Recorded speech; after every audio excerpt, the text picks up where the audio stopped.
Paano ba kontrolin yung pag-overthink? Takot magago no? I get you, man. Male Kings and Queens, quick thoughts. Let's go. Actually, lalaki tsaka babae. Hindi nakadepende sa gender, kundi sa personality tsaka experience ng life. Ang gravity ng overthinking.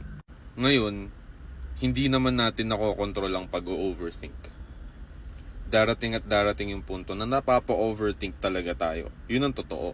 Pero, ang pwede natin gawin, ang kontrolado natin, ladies and gentlemen, is how do we react to that specific thing na ino-overthink natin. Yes, one thing is we need assurances from our partner. Isa yun, correct? Pero, the best way is to also assure yourself. Paano ba yung assure yourself? Assure myself na hindi mangyayari yun? That's one.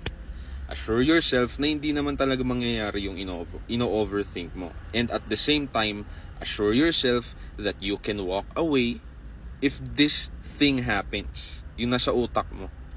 Kung mangyari man yun, betrayal, cheating, kaya mong umalis sa sitwasyon na yan.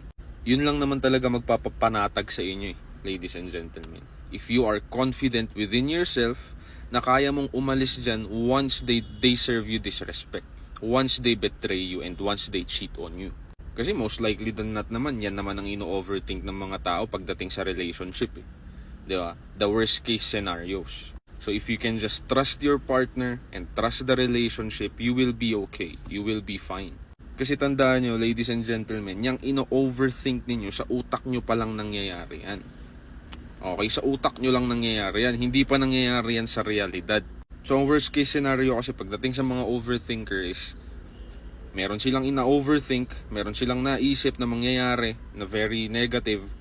Tapos, affected yung emotions nila. Tapos, nagiging reactive yun pagdating sa relationship. Yun ang mali. Again, a reminder.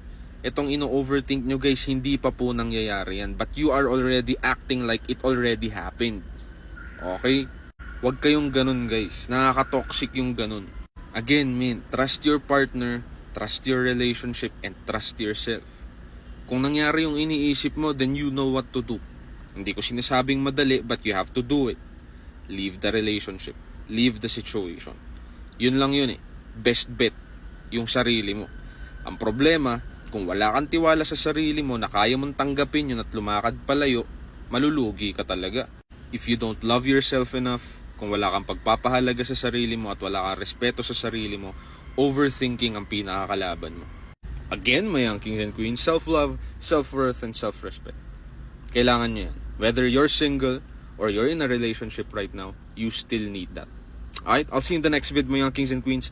Stream if you want me on Spotify and on all streaming platforms. Other than that, nice.